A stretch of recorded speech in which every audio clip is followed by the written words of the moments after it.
See, people are kind of uptight about that. And I guess you are too now at this stage, right? And he denied the paternity of his own newborn baby boy.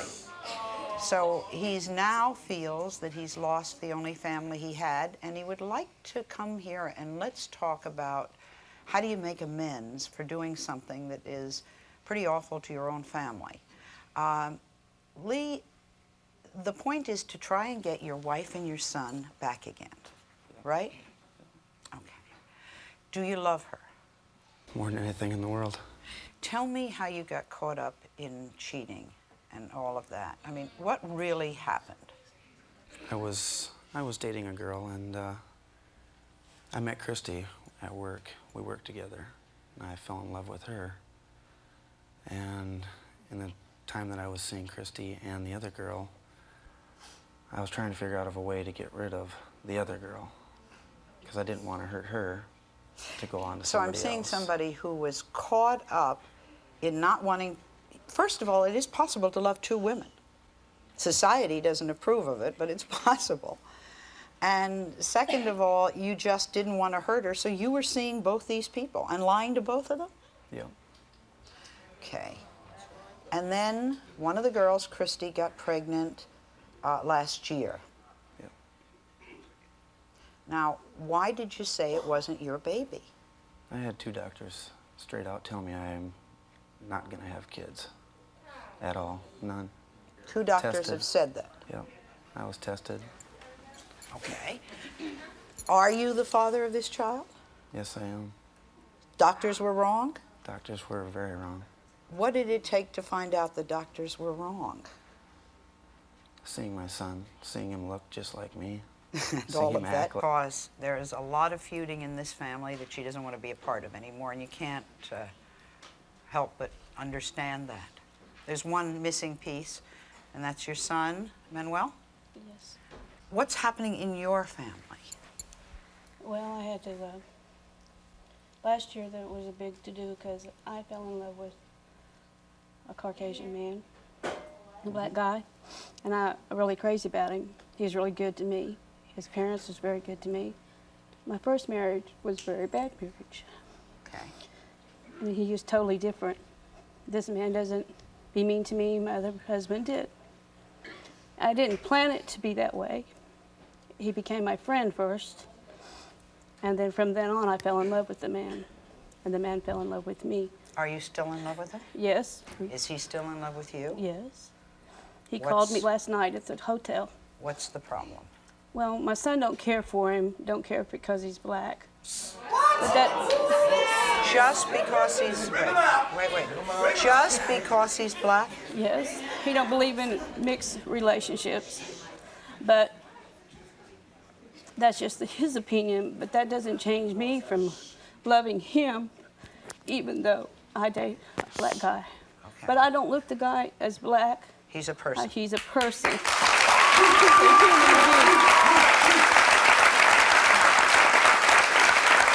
Diane, you and your son were or have been very close. Yes, he was my firstborn. And Christmas isn't Christmas without your son. No, Christmas was our favorite times of year. Okay. Are you going to get angry if I say something to you? You No. have every right to be angry with me. I don't mind. No. I'm strong. How did he become somebody who doesn't like blacks if years she's had a drug problem? It's a long time, Noel. What kind of stuff do you or did you use? Just about everything. Acid, smack. Everything. Yeah. What caused you to lick it? You thought you had it licked. What caused you to lick it? I found somebody that really loved me and accepted me, made me feel good about myself, made me feel like I could lick it. Okay. And then you picked up. I just messed up. Did you go to rehab? Had you gone to rehab? I went to a rehab last spring, but I left after 2 weeks, and that was a big mistake. Okay. After you left, did you slip into drugs again? Yes. Do you know why? Do you know what caused you to slip? I didn't stay at rehab and learn what I needed to learn. I didn't work the steps. Okay. You didn't do the I program. thought I could do it by myself. And you couldn't? No. Okay. When was the last time you did drugs? A little over a week ago. Okay. What did Bob do when he found out you had done drugs again? He just got really hurt and disappointed and angry, and he moved out in September. Okay. What do you want to have happen for the holidays? I want Bob to come home for Christmas. I want him to give me one last chance to start over and do things right. What have you been going through without him? It's just, I feel totally isolated, and I feel like my heart's been torn out, like part of me's missing it. He was the part of me that made me feel good and whole about myself. Okay, let's bring Bob out. Last 3 Christmases since their young son, Mikey, fell into Michael's parents' swimming pool and then went into a coma and then died a year later. To make it even worse, Mikey's death tore up Michael's entire family. And Michael hasn't spoken to his parents or his siblings since his son died.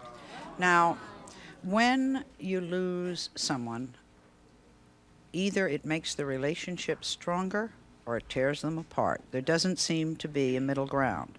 Those of us who've been there can tell you. Why did your son's death tear up the whole family? Basically, it's finger pointing. Whose fault? My parents blame my wife. Okay. You were living in your parents' home, Correct. and they had a swimming pool. Correct. Did the swimming pool not have a fence around it? No, it did not. And it was just an accident waiting to happen, and it happened. Were you watching the child when it happened? Yes, I was. Tell me what happened. Well, we had at the time Christy, who was about 9 months old, and I'm not making any excuses. I don't make any excuses for anybody. But I was watching her, and it was time to put her in bed for a nap. So what I think what happened is that there was a ball in the pool when I found him. And so I think one of the kids maybe at the school kicked the ball over the fence, and he tried to retrieve it. We had a dog at the time. I don't know if she knocked him in. I don't know. All I know is that when I came out from putting Christy in bed, he wasn't there. The gate, the patio door was open. So immediately I just knew. I mean, there's something in you that just notices things. And I ran outside. These people want to mend these relationships, you know, just before the holidays. Why don't they want to mend relationships mid-April Well, or you know, mid-May, you know? If it were up to us, they'd want to mend them immediately. Right. But you know, Christmas time is such an intense time, so stressful. And those of us who don't have love in our lives, those of us who feel particularly alone, imagine it to be magnified, that it's worse than ever.